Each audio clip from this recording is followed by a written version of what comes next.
Hello everyone, welcome to Sanmargaha classes. Let us see question number 3 of chapter Reproduction in Animals. The process of development of tadpole into an adult frog is called.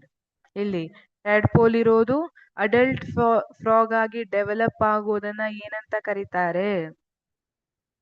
Option A fertilization. Fertilization ಅಂದ್ರೆ ಏನು? This is nothing but fusion of sperm and egg is called as fertilization. therefore this is wrong.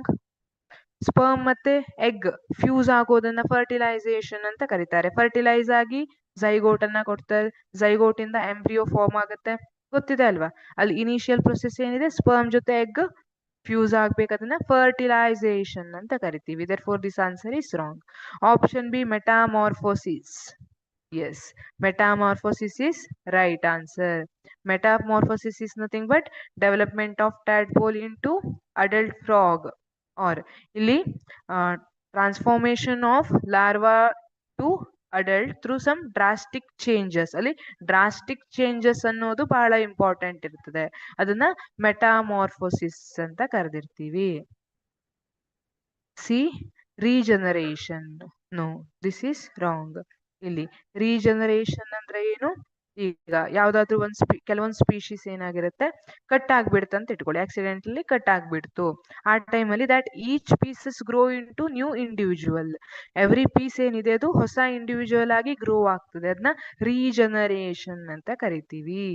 Option D budding. Budding ಅಂದ್ರೆ hydra ನೆನಪಾಗಬೇಕು. Budding ಅಲ್ಲಿ ಯಾವ ತರ? ಇಲ್ಲಿ ಬಡ್ growth ಆಗಿರುತ್ತೆ ಅಲ್ವಾ, that bud develops into outgrowth and ಯಾವಾಗ ಅದು ಮ್ಯಾಚೂರ್ ಆಗುತ್ತೆ, ಪೇರೆಂಟ್ ಹೈಡ್ರಾದಿಂದ ಹೊರಗೆ ಬಂದು ತಾನೇ ಇಂಡಿವಿಜುವಲ್ ಆಗಿ ಬೆಳಲಿಕ್ಕೆ ಸ್ಟಾರ್ಟ್ ಆಗುತ್ತೆ, ಅದನ್ನ ಬಡ್ಡಿಂಗ್ ಅಂತ ಕರೀತಾರೆ. So option B metamorphosis is right answer. ಇಲ್ಲಿ ನೋಡಿ, ಎಗ್ಸ್ ಇದೆ, ಟ್ಯಾಡ್ಪೋಲ್ಸ್ ಅಡಲ್ಟ್ ಫ್ರಾಗ್ ಆಗಿ ಚೇಂಜ್ ಆಗ್ತಾ ಇರೋದು, ಇದನ್ನ ಮೆಟಾಮಾರ್ಫೋಸಿಸ್ ಅಂತ ಕರೆದಿರ್ತೀವಿ. Thank you.